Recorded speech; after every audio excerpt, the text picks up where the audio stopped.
Merci Madame la Présidente, Monsieur le Ministre, Madame la Présidente de la Commission, rapporteur, chers collègues.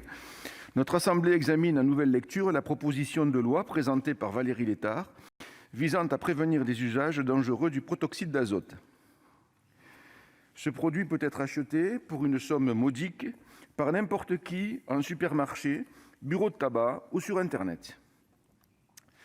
Sa facilité d'accès, ajoutée à la publicité sur ses effets hilarants, diffusés sur les réseaux sociaux, ont popularisé un usage détourné comme un produit récréatif et festif chez des mineurs de plus en plus jeunes. Si la proposition de loi cible plus particulièrement les mineurs, la moyenne d'âge des consommateurs est de 21 ans. Sa consommation, souvent en groupe, peut aller jusqu'à 200 capsules par jour. Le gaz a une action immédiate et agit sur une courte durée. La plupart des consommateurs ignorent les conséquences de cette drogue, souvent prise en association avec de l'alcool ou d'autres stupéfiants. Les centres antipoison reportent des risques d'asphyxie, de coma et d'atteintes neurologiques et neuromusculaires graves. Le principal problème, c'est la facilité avec laquelle les jeunes consommateurs ont la possibilité d'acheter ce gaz en achetant des siphons à chantilly commercialisés librement en magasin et sur Internet. En effet, son utilisation n'est soumise à aucune restriction, en dehors de quelques arrêtés municipaux dont la portée reste limitée. Le texte que nous examinons entend combler ce vide juridique pour protéger le jeune public des intoxications au protoxyde d'azote.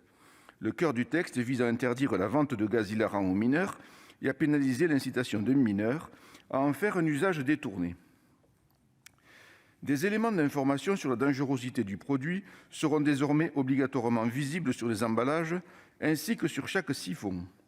Par ailleurs, la proposition de loi prévoit une campagne de sensibilisation spécifique en milieu scolaire étendue à l'ensemble des pratiques addictives. L'Assemblée nationale a contribué à enrichir les dispositions du texte en étendant l'interdiction de vendre du lieu ainsi qu'aux ballons et objets dédiés à cette consommation détournée. Ces dispositions vont permettre de protéger une partie des consommateurs des risques liés à la consommation de cette substance. Je rappellerai néanmoins que la moyenne d'âge des consommateurs est de 21 ans. Aussi, cette proposition de loi ne sera pas suffisante pour réduire les usages et prévenir les risques, notamment chez les jeunes majeurs.